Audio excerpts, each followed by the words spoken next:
Hello, and welcome to Feature History. In this series I will be presenting parts of history I feel are interesting and aren't taught nearly enough. I'll read stories, discuss details, and explain situations with hopefully well-edited videos to enhance entertainment and educational value to you, the dear viewer. In this first episode I'll be entailing the life of Austrian commando Otto Skorzeny. Born in 1908 in the Austro-Hungarian Empire, Skorzeny was doomed to a hard childhood. With the outbreak of World War I and the eventual loss of the war, his family was beset with troubles. It is on record that Skorzeny once complained to his father of their austere lifestyle, to which his father replied, "There is no harm in doing without things. It might even be good for you not to get used to a soft life." These words would stick with Skorzeny. In his youth, he also took up fencing, and in one of his personal duels was smitten and left with his signatory scar. Skorzeny later claimed that the knowledge of pain he learnt in fencing taught him to not be afraid in combat. Skorzeny was also an early supporter of the Nazi Party, and in 1931 joined the Austrian Nazi Party and played a small part in the Anschluss, the peaceful annexation of Austria into the Third Reich. With the start of World War II, Skorzeny left his job as a civil engineer and volunteered for service in the Luftwaffe, but he was told he was too tall at 6'4", or 1.92 meters, and too old, 31 at the time. He then decided to instead join Hitler's bodyguard regiment, the Leibstandarte SS Adolf Hitler, as an officer cadet. He served in France, Belgium, the Balkans, and the Eastern Front, where he achieved distinction and rose through the ranks. While serving on the Eastern Front, though, Skorzeny was struck in the back of the head by shrapnel from an explosive. He refused any kind of extensive first aid and rejoined his unit as soon as possible. A few hours later, though, his health deteriorated and he was hospitalized. It was here he was awarded his first Iron Cross, and while wounded in Berlin, invested himself in studying unconventional warfare and guerrilla tactics. He forwarded these ideas to high command. Skorzeny's proposals were accepted, and he was appointed commander of the newly created SS Jagdverband 502. It was in this brigade he would accomplish some of his most famous feats. His first operation was to coordinate guerrilla fighters in Iran, but this was largely unsuccessful. After that, in 1943, he carried out Operation Oak, the mission to rescue Benito Mussolini. He was personally selected by Hitler, amongst others, to undertake this mission. Mussolini was being held prisoner in a hotel on the top of a mountain. His liberation was going to be difficult. It would have to be elaborate.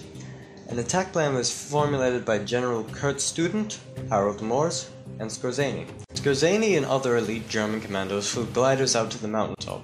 The garrison was bewildered by this sight and failed to react.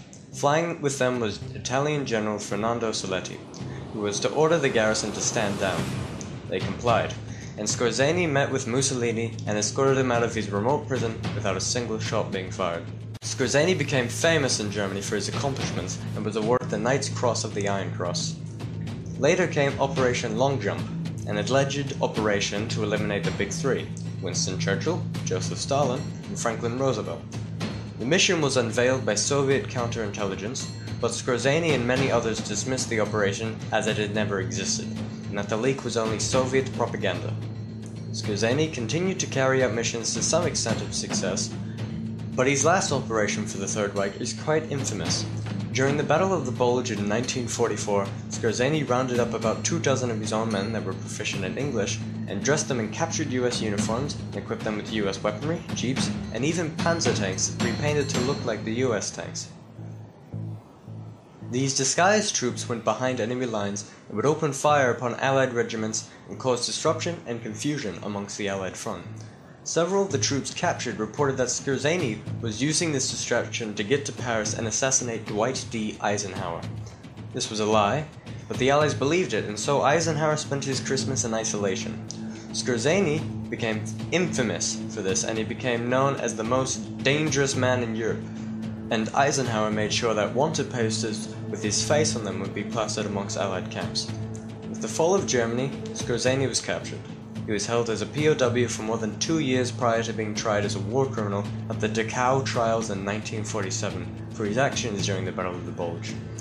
He was impossible to convict though, seeing as Allies knew that through his conviction a precedent would be set, and they'd have to sentence their own special forces by the logic.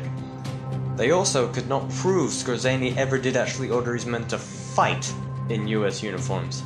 He was detained at an internment camp until July 1948, where he escaped with the assistance of 3 former SS officers.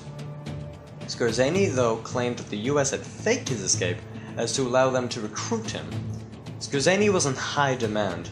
Many secret services wanted to use his skills against their enemies. You must have been approached since the war by other nations to indulge in military activities of the kind you indulged in during the war. Is this correct?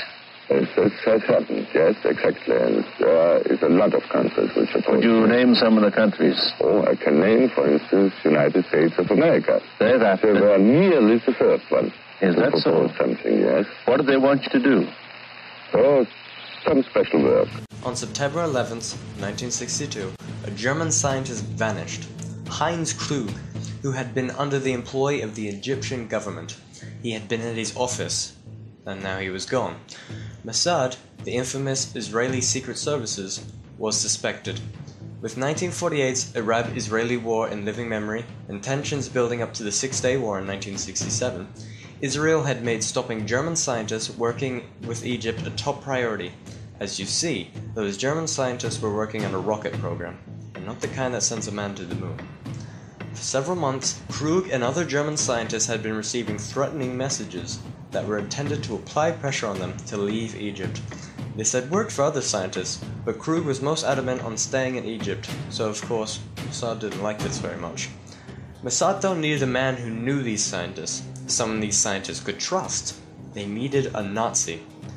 Now, Mossad had previously been chasing down Nazi war criminals who had escaped justice and kidnapping them, bringing them to Israel, and sentencing them, most often to death.